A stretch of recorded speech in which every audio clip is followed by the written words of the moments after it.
What I have brought you in today's video is 18 advanced verbs that if you know, your formal English will be amazing and exceptional. Are you ready for today's video? Of course you are, so let's get started. But before we do so, please like this video in support of my YouTube channel and its growth, and subscribe if you haven't done so yet.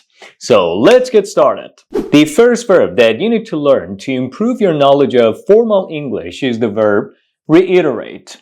Reiterate. Reiterate.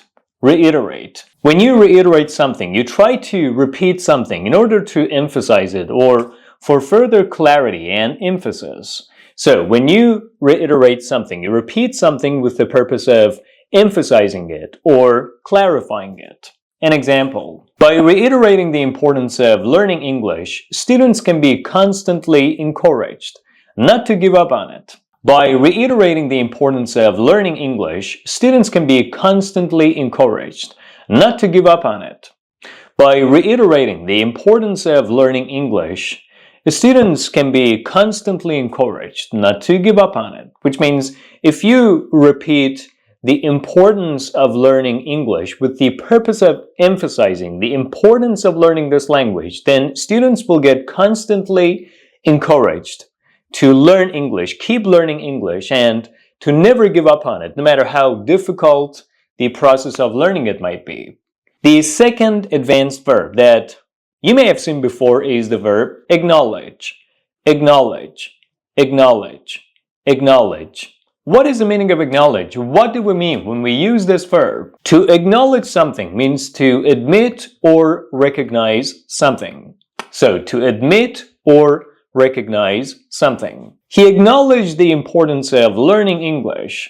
He acknowledged the importance of learning English. He acknowledged the importance of learning English, which means he admitted and also recognized the importance of learning English. Now let's focus your attention on the third verb that you need to learn how to use to be able to speak a better formal English, which is the verb acquire. Acquire. Acquire. Acquire. What is the meaning of acquiring something or to acquire something? When you acquire something, you obtain something or you take possession of something. So when you acquire something, you get something, you obtain something, or you take possession of something, either by buying it or either by someone giving it to you or by being given it. We have used the best strategies to acquire this piece of land. We have used the best strategies to acquire this piece of land. We have used the best strategies to acquire this piece of land, which means we've taken advantage of, we've deployed the best strategies possible to take possession of this piece of land, to get this piece of land, to buy this piece of land, to do whatever it takes to take possession of this piece of land. Before we move on to the next verb, like this video in support of its growth. Thank you. Moving on to the advanced verb number 4, which is alleviate. Alleviate. Alleviate. When you alleviate something, you reduce or lessen the negative and unpleasant impacts of something. So to alleviate something means to make something less unpleasant, to reduce the negative, destructive, and unpleasant impacts or negative impacts of something. The situation sounds complicated, but better strategies can help us alleviate it. The situation sounds complicated, but better strategies can help us alleviate it, which means the situation itself sounds complicated and complex, but using better strategies can help us reduce or lessen the negative impacts of it or the negativity of it, right? So the situation sounds complicated, but better strategies can help us alleviate it. Now let's move on to the verb number 5, to the fifth advanced verb that if you learn and use, your formal English is wonderful, which is ascertain. Ascertain. Ascertain. What is the meaning of this verb? When you ascertain something, you find out about something or you determine something. So to ascertain something means to find out about something or to determine something. An example: I should ascertain the needs of our business. I should ascertain the needs of our business. I should ascertain the needs of our business, which means I need to find out about the needs of our business. I need to determine the needs of our business. I need to get to the root of the needs of our business. All right, what about this verb? Have you ever seen it? The verb commence. Commence. What is the meaning of commence? A formal way of saying that you start something or something starts is by using this verb. So when you commence something or something commences, you start it or it starts. But it is actually a more formal verb than the verb start. An example, the class will commence at 10. The class will commence at 10, which means the class will start at 10. Are you ready for the verb number 7 that you can use to speak a more formal English? Of course you are. The verb is contemplate, contemplate, contemplate, contemplate. What is the meaning of contemplate? What do we exactly do when we contemplate? When you contemplate something, you consider something seriously or you think deeply about something. So to contemplate something means to think deeply about something. An example, I should contemplate making a serious change in my life, which means I should think deeply about making a serious change in my life, or I should seriously consider making a serious change in my life. And keep in mind that after contemplate, you should use the ing form of verbs. So you contemplate doing something, you contemplate making a change, you contemplate buying something, you contemplate doing something. So you should use the ing form of verbs after the verb contemplate. Now we're getting to the verb number 8 that if you learn and use, your formal English is fantastic, which is delegate, delegate, delegate, delegate. What do we exactly do when we delegate something? What does it mean? To delegate something means to assign responsibilities or tasks to someone or to others, or to share a part of something with someone to do, or to allocate a task or a responsibility to someone to do, usually someone in a lower position than you are. So when someone delegates something, they actually assign tasks, duties, or responsibilities to others, to people in lower positions. An example, busy managers always delegate what they don't like to do to their team. Busy managers usually delegate what they don't like to do themselves to their team, which means busy managers always like to assign responsibilities or, assign what they don't like to do themselves to their team members, usually those members of the team that are in a lower position than they are. Before we move on to the next verb, like this video in support of its growth. Thank you. Now let's get to the verb number 9, which is disseminate. Disseminate. Disseminate. What is the meaning of disseminate? What does it mean when you disseminate something? To disseminate something means to spread or distribute information widely and significantly. So when you disseminate something, usually information, usually content, or something of that nature, you spread or distribute information about that thing quickly, widely, and significantly. You spread information about it like everywhere. So, to disseminate something. An example, the internet is the best tool to disseminate information. The internet is the best tool to disseminate information. The internet is the best tool to disseminate information, which means the internet is the best tool to spread and distribute information widely, significantly, and everywhere you can, like quickly, in the blink of an eye. Alright, now we get to the verb number 10, which is elaborate, elaborate, elaborate, usually followed by the preposition on, to elaborate on something. To elaborate on something means to explain something by providing more details, or to go into detail about something, or to clarify something by providing more details and examples. Alright, let me give you an example to help you gain a better understanding. These examples will elaborate on the lesson. These examples will elaborate on the lesson. These examples will elaborate on the lesson, which means these examples will explain the lesson more deeply. and more clearly by providing more details. And now let's move on to the verb number 11, which is this one. Encompass, encompass, encompass, encompass. What does it mean? Encompass means to include or cover a wide range of things. So when something encompasses something, it includes or covers a wide range of things, or a wide range of that specific thing that it encompasses. An example, my lessons encompass important components of English. My lessons encompass important components of English. My lessons encompass important components of English, which means my lessons include and cover important components of English. So the next time you want to say that there is something that includes and covers a wide range of things, instead of saying something includes and covers a wide range of things, you can simply make your sentences much shorter and more advanced by using this verb. Something encompasses something else. Now let's focus your attention on the verb number 12, which is engender. Engender. Engender.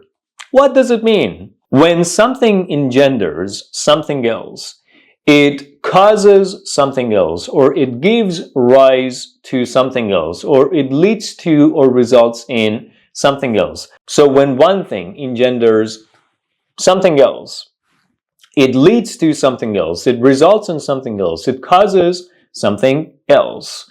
An example, my English lessons are engendering a positive growth in English learners.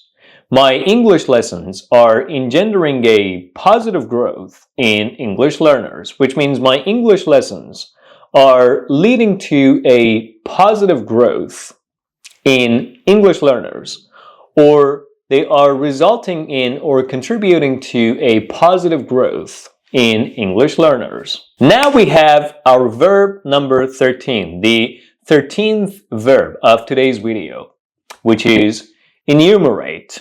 Enumerate, enumerate, enumerate, enumerate. What is the meaning of enumerate? What does it exactly mean when we enumerate something? To enumerate something means to list or count something one by one, which is an interesting verb, isn't it? It's really nice to know a verb that enables us to say that you count or list something one by one in English. So when you enumerate something in English, you list or count something one by one. An example, if I enumerate the benefits of learning English, you will never give up on it.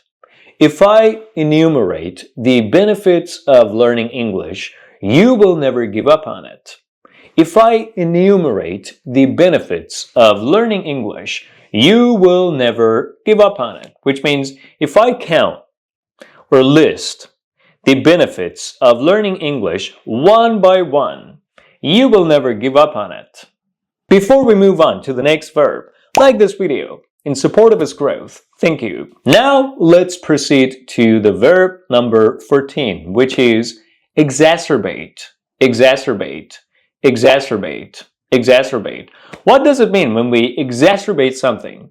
To exacerbate something is a formal way of saying that you make something worse. You make a situation more complicated, more unpleasant, and worse. So to exacerbate something means to make something worse, or to worsen something, to make something worse. An example, negative thoughts only exacerbate our situation.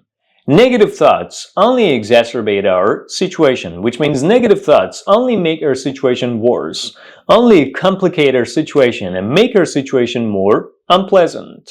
The verb number 15, instigate. Instigate. Instigate. To instigate something means to make a process start. So to instigate something means to make a process start. We encourage the decision to instigate our research on language learning problems. We encourage the decision to instigate our research on language learning problems, which means we encourage the decision to start the process of our research on language learning problems. So to instigate something means to start the process of something, or to make the process of something start. Now let's get to the verb number 16, which is a really practical and commonly used advanced verb in English that you need to learn to be able to improve your knowledge of formal English, which is mitigate, mitigate, mitigate, mitigate, mitigate. What does it mean to mitigate something? To mitigate something means to reduce, decrease, or lessen the negative impacts of something. To mitigate something means to reduce, decrease, or lessen the negative, destructive, unpleasant aspects of something. Or to reduce, decrease, and lessen the negative impacts, destructive and unpleasant impacts or sides of something. It has the same meaning as the word that we talked about in today's video, which was alleviate. So alleviate has the same meaning as mitigate. An example: positive thinking can mitigate the impacts of depression. Positive thinking can mitigate the impacts of depression.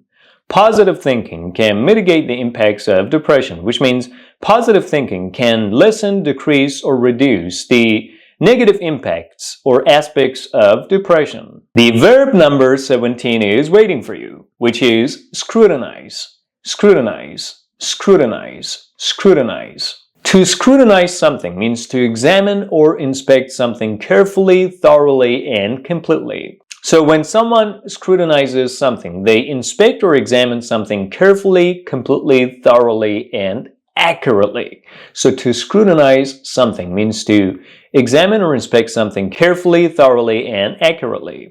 Everything gets scrutinized by the airport security officers. Everything gets scrutinized by the airport security officers.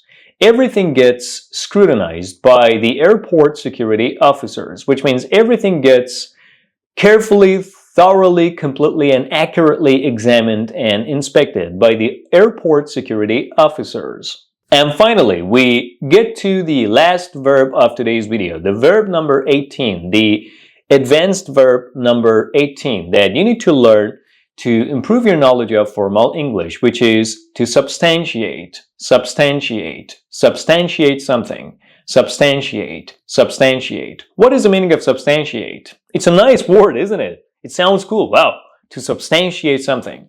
When you substantiate something, you try to provide evidence in support of the truthfulness of something, where you try to prove something by providing evidence. Or you try to provide evidence with the purpose of supporting or proving something. So when there is something that you want to prove, then you try to provide evidence for as well. Then you're trying to substantiate something. So to substantiate something means to prove something by providing evidence for it, or to provide evidence for something with the purpose of proving or supporting something. An example: if you can substantiate your claims, people will believe what you're saying.